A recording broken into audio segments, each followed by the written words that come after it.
பூமியையும் படைத்த அருள்நாதர் இயேசு உங்களுக்காக அடிக்கப்பட்டு உங்களுடைய பாவங்களை அவர் சுமந்து தீர்த்து மரித்தவராய் இல்லாதபடிக்கு உயிர் தெழுந்து பரலோகத்திற்கு எடுத்து கொள்ளப்பட்ட அந்த அருள்நாதர் இயேசுதான் இன்றைக்கு உங்களை அழைக்கிறார்.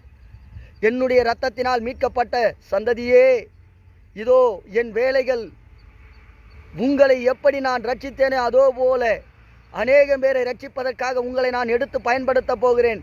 என்னிடத்தில் திரும்புவாயா? சீஷர்கள் ஆக்குகிற அந்த அபிஷேகத்தை பெற்று புறப்பட்டு போவீர்களா?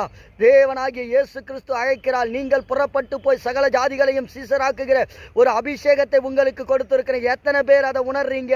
ஏசப்பா அடிக்கப்பட்டு ரத்தம் சிந்தினது உங்களை இந்த பூமியில் ஆசீர்வாதமாக வாழ வைப்பதற்கு மாத்திரம் அல்ல, புறப்பட்டு போய் உங்களுக்காக மரித்த இயேசுவை இந்த பூமியிலே சுவிசேஷம் பிரசங்கித்து அந்த சுவிசேஷத்தின் நிமித்தம் அநேகம் பேரை ஏசப்பாவின் நிமித்தமாக அவருடைய பக்கமாக திரும்புவதற்காகவே ஏசப்பா உங்களை அழைக்கிறார்.